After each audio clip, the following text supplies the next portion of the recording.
주님께서 가르쳐 주신 기도를 함께 들으시겠습니다. 하늘에 계신 우리 아버지여, 이름이 거룩히 여김을 받으시오며 나라가 임하시오며 뜻이 하늘에서 이루어진 것 같이 땅에서도 이루어지이다. 오늘 우리에게 일용할 양식을 주시옵고 우리가 우리에게 죄 지은 자를 사하여 준 것 같이 우리 죄를 사하여 주시옵고 우리를 시험에 들게 하지 마시옵고 다만 악에서 구하시옵소서. 나라와 권세와 영광이 아버지께 영원히 있사옵나이다. 아멘.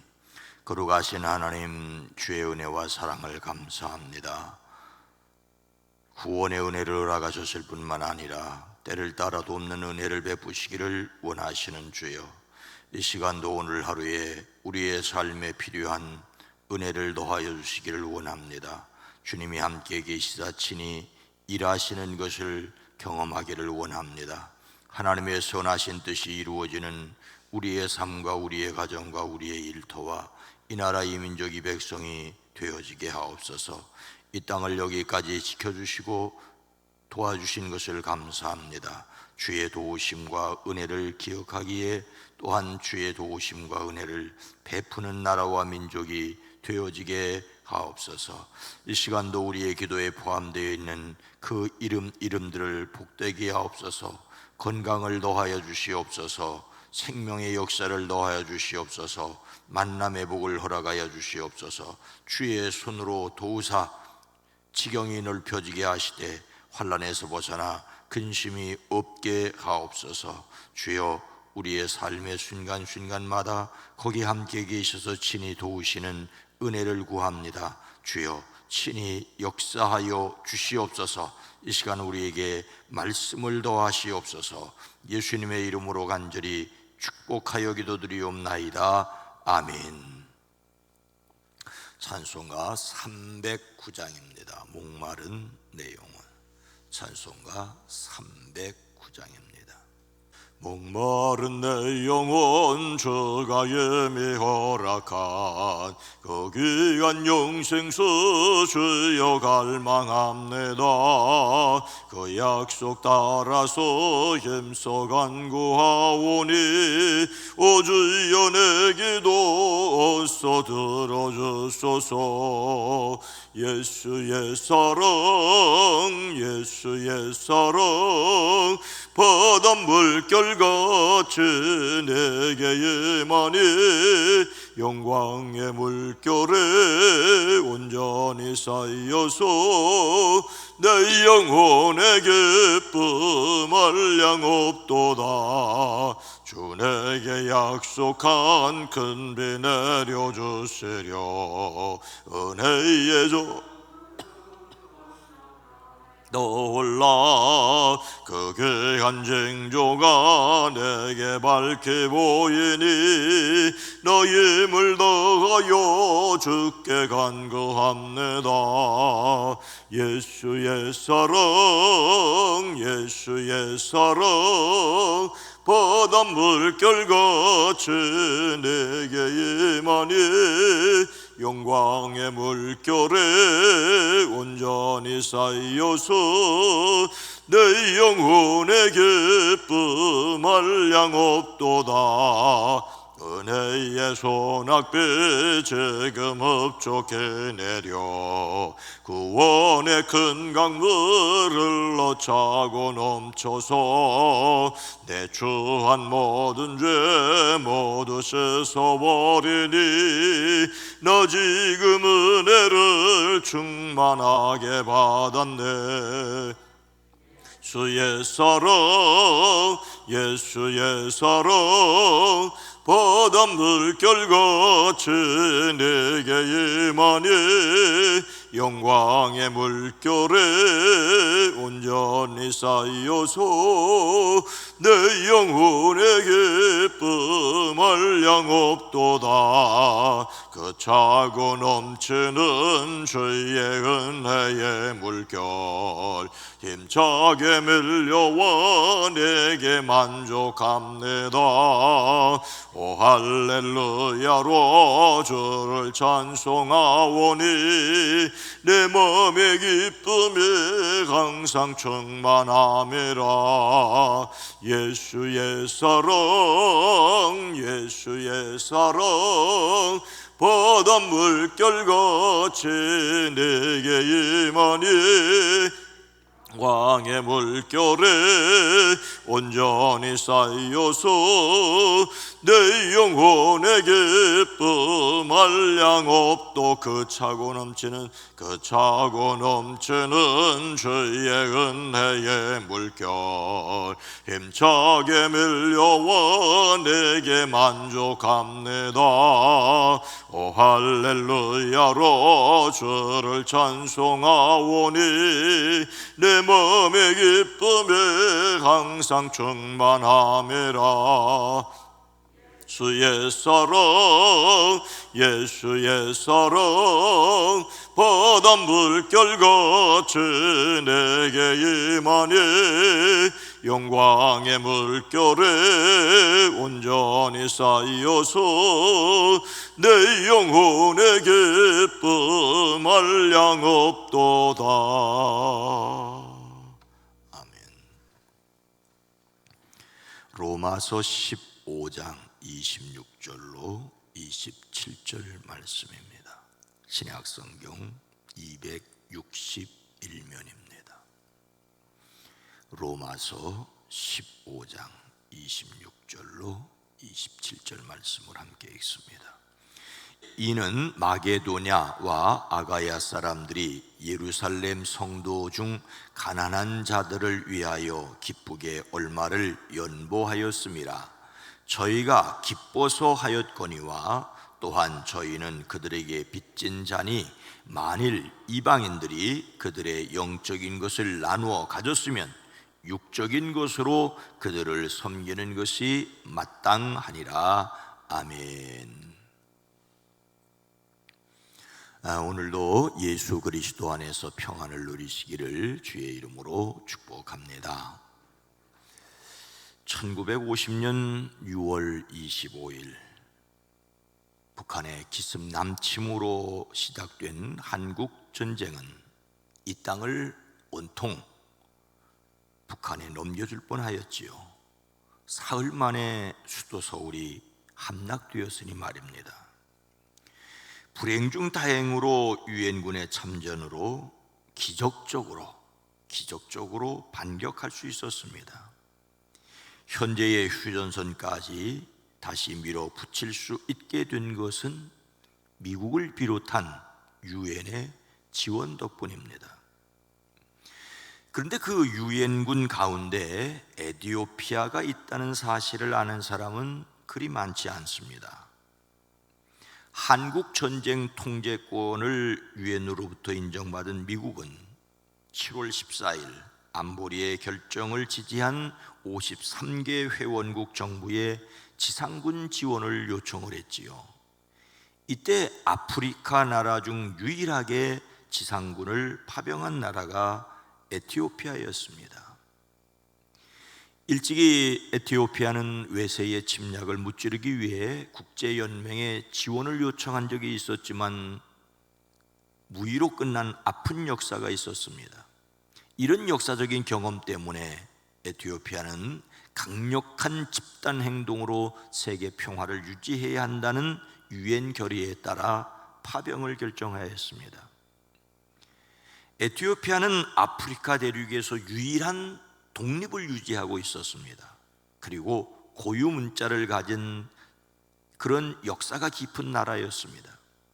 이 나라의 최고 엘리트 집단이었던 황실 근위대 군인들이 이름도 모르는 동양의 작은 나라를 위해 참전하게 되었습니다. 참전 전에는 한국 지형과 비슷한 지역에서 영국군 교관들로부터 강도 높은 훈련도 받았다고 합니다.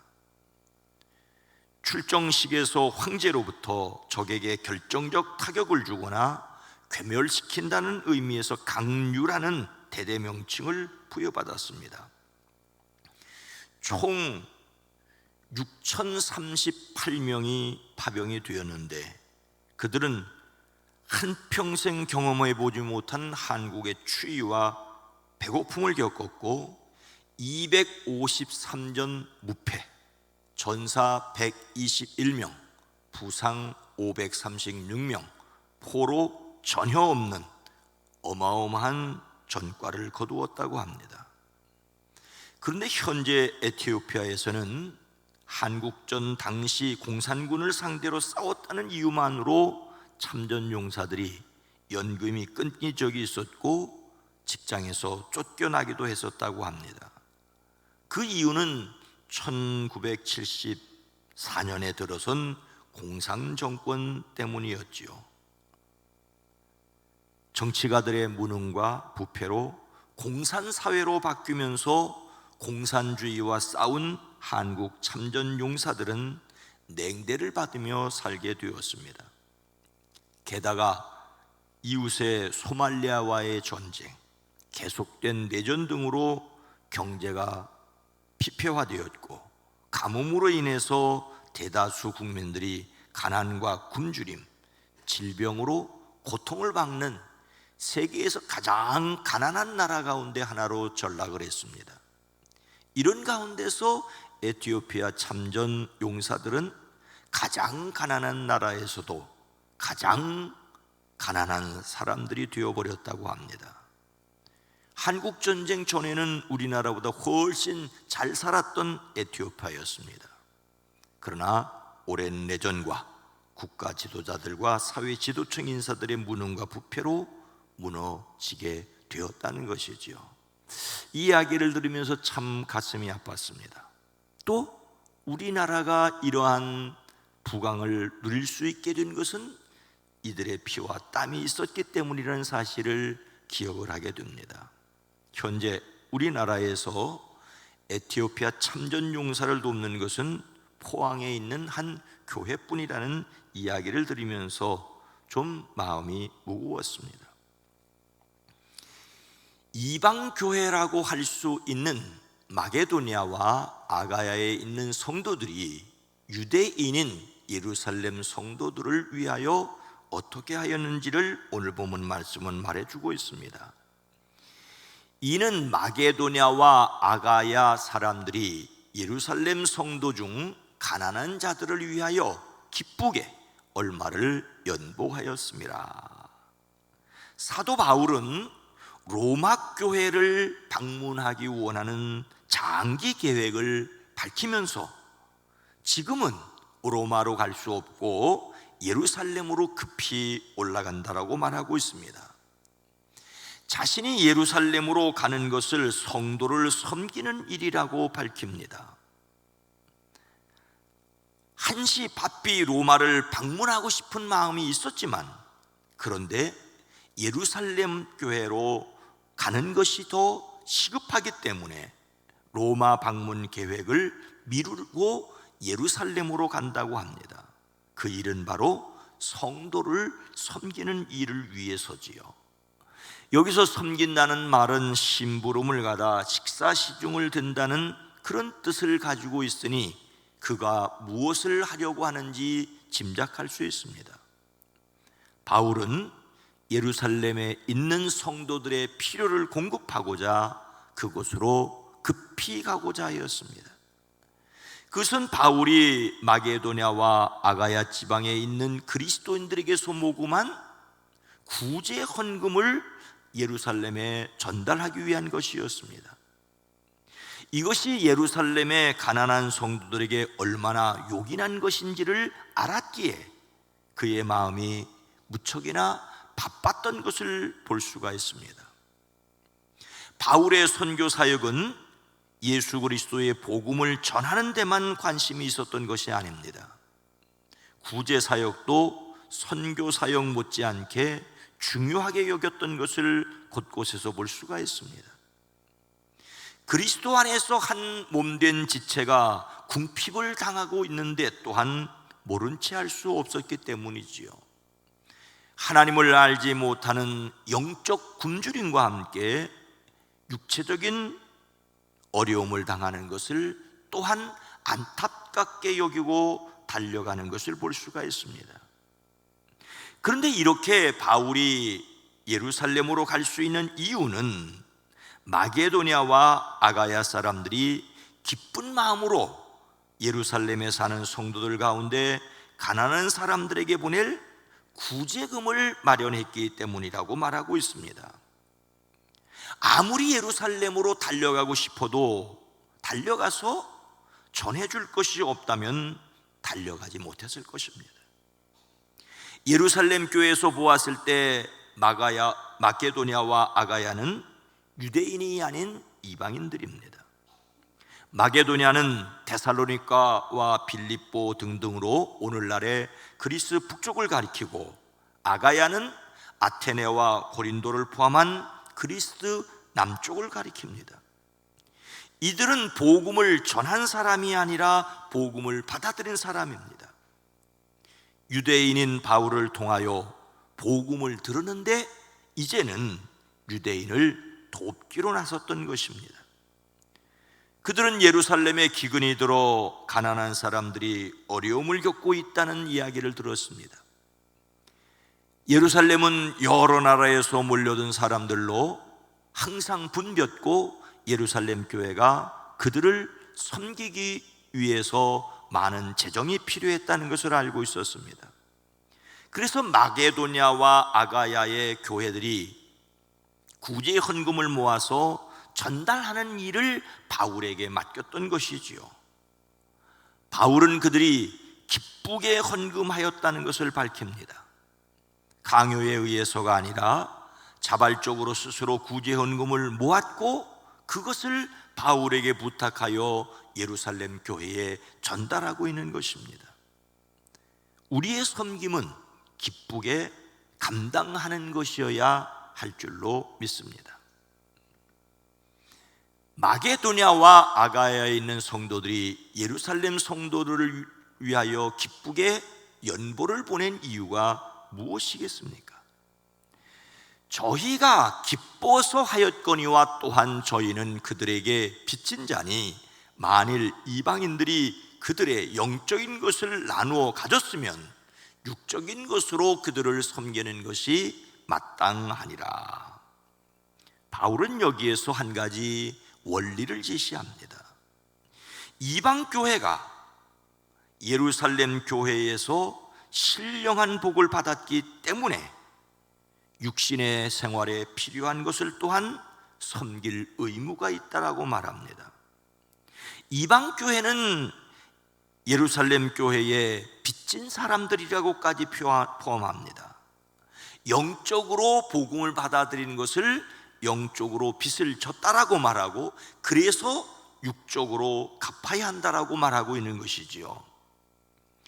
영적으로 빚을 졌기에 육적으로 갚아야 한다는 것은 사실 적용할 때 매우 신중해야 합니다.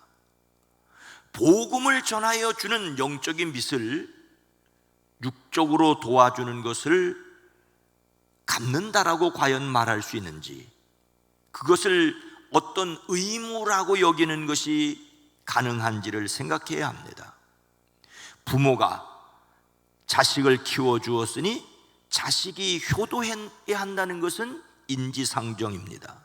그런데 이것을 효도하지 않는다고 엄격한 법으로 다스린다면 또한 참으로 불편한 일입니다. 자식의 효도는 자발적이어야 합니다.